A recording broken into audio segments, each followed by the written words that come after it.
a 1999 Chevy Blazer. Yep, looks like it's had some rough days. We are down at Bryan's Yellow Jacket Garage doing an engine swap.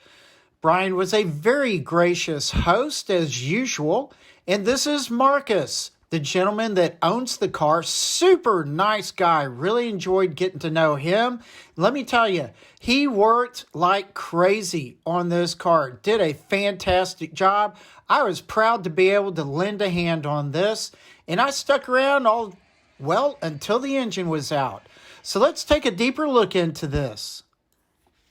Welcome to Road Odyssey. Thank you for joining me. If you like the videos that I provide, please subscribe. And if you're on Rumble, please follow. Remember, I have my Facebook page where I post almost every day.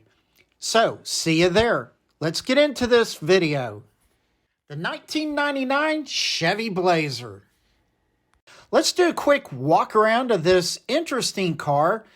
So the engine's going to get swapped out. This engine has definitely seen the end of the road for its sake. And this Blazer is going to be a backup mail delivery car. That is Marcus's primary job that he excels in. So this car really needs to be saved. Now, I'd like to introduce to you the replacement engine. So here it is, came out of a junkyard and just chopped out or whatever. You can see that the valve cover on this side was damaged. So that was not good. And the distributor was also damaged. Here there are, I believe, 8 bolts mounting the engine to the bell housing. So that is something to be aware of. And there were 3 bolts for the flywheel. Because that valve cover was damaged, we suppose that, inside there had to be pretty rough, and it was. Bryan found all kinds of goop in there that needed to be vacuumed out. And yeah, it's really goopy, and I'm looking at a stud that was broken off in between those 2 valves. So Bryan had to get in there, drill that out, and you know what? There it is. Had to get that valve cover screw, basically, and dig that out. But we got the valve cover off the old engine, and that way Bryan could use the degreaser and clean up this engine effectively. It just really helps to have a nice clean engine so you can see where everything is, have all the connectors and bits and pieces go back together nicely. So it cleaned up really well. So the next part of all this is going to be removing the old engine and getting this pretty new engine put back in. Engine removal time. Note, without removing the transmission with the engine, the difficulty level is quite high. If you remove the engine with the transmission, that's easier, but it could be a lot messier. It just depends on your situation. Now, beginning all of this really seemed quite daunting. Began with taking the shroud off, the fan shroud. And then after that, actually some of the hoses started disconnecting them. Anyway, got the fan out of the way. And using a fan tool, whether you rent one from someplace or whatever, they are very handy. So lots of tubing and wirings yet to be taken out of the way. And this is serious. There is a lot to get out of the way. The AC, all of that being removed, getting rid of all the transmission fluid and getting all of those hoses out of the way. So didn't take a very long time, but it is just one of those things that you just got to keep moving. Don't stop. Keep moving. Disconnected the exhaust and then began taking out the bolts from the flywheel connecting to the torque converter. In this instance, there were 3 bolts connecting the flywheel to the torque converter. and we just spun it around. Here I'm letting you have a good look at that flywheel and where some of those bolt holes were. They were very obvious. Now, began along the base of the bell housing, getting those bolts off. There were 4 down below and then 4 up above. The ones down below, when you get up, not the 2 bottommost, but the 2 that are up next up, those are a challenge to get out. Believe me, I helped a lot in that instance because I just had small hands and I could wiggle around under there. But going up top, this is Marcus beginning to work on the very 2 top bell housing bolts. And they were easy enough to loosen, but mostly I was able to dig in there and get them out ultimately. Here we had taken out the distributor and began digging to the very back by the firewall to get the top 2 bolts out of the bell housing. They were very difficult. A lot of the wiring harness and other tubing was in the way, but we were able to get those 2 bolts out eventually. I'm giving you a look now back along the firewall. You can see where the valve cover is there and where the distributor was. So got to get all the way back down behind all of this tubing and wiring harness to get the upper bell housing bolts off if you leave the transmission connected to the car.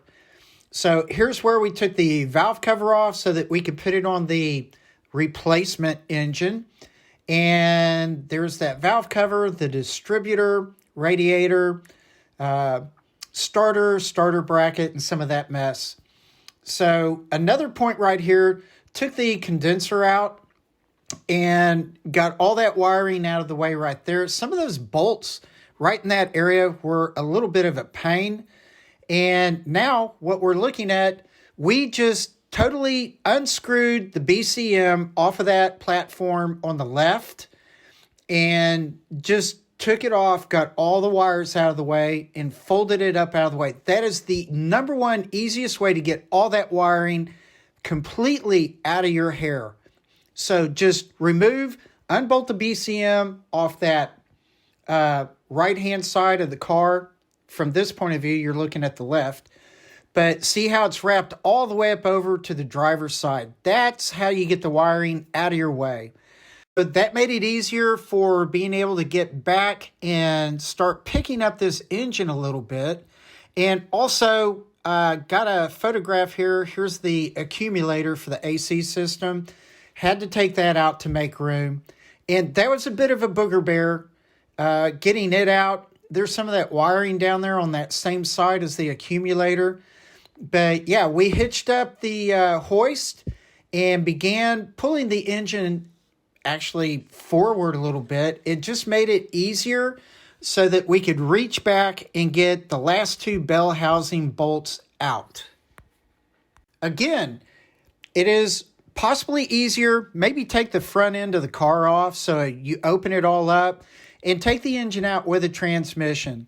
But otherwise, you can finagle the transmission and the engine and move it a little bit so you can get to the last 2 bell housing bolts more easily. Here's Bryan taking out one of the engine mount bolts. Frees up the engine a little bit more so you can lift it and move it around with that transmission so that you can reach back on that bell housing and get those last 2 bolts out more easily if this is how you want to try to do this and leave the transmission connected to the car. So it may be easier to take the transmission out. It just depends on your what your situation is. But yeah, finally got the engine free and began hoisting this thing out of the car. So by this time, very easy. Now it's just a little bit of time yanking that engine all the way out, getting the hoist all the way up, and freeing it over the front end of the car.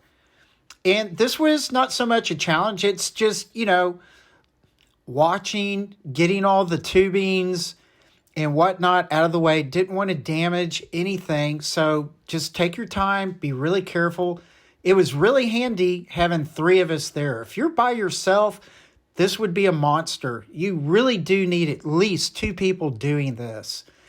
But yeah, it freed up and came out nicely and dropped it down, got it on the rack. And there's you a look at the inside. There's the torque converter down in there with the transmission, of which they ended up taking out about the time that I left. But just wanted you to have a good look. There's a lot of spaghetti noodly wires and all kinds of junk in there. It is a huge job. So taking the old engine, putting it on the engine rack. Thought you might enjoy looking at the theoretical oil coming out of this engine. It was like molasses. Marcus did everything he could to try to keep that engine operating. So there was a lot of goop in there to try to save it. Of course, we're obviously under the car again, looking at the transmission and getting ready to pull it out. They had decided that, yeah, they're going to go ahead and pull the transmission, mate it back up with the engine. When they're ready to put in the replacement engine, they'll do it as a mated pair. And there you see the torque converter strapped down. There's Bryan up underneath the car getting the transmission. Linkage taken care of. And I think that's where I'm going to leave you and where I'm going to leave Bryan, under the car. If you're going to do a job like this, for this Chevy Blazer, I was surprised. A lot of metric nuts and bolts on this thing. Very little standard. So be sure to have you a full set of sockets, wrenches, and everything else humanly possible in order to do this job. Also, we use the heck out of a mid-sized flathead screwdriver. I really appreciate you watching this video. Thank you, thank you, thank you. And please like and subscribe or follow if you're on Rumble. And with that, please relax, take it easy, and I will see you later. Bye.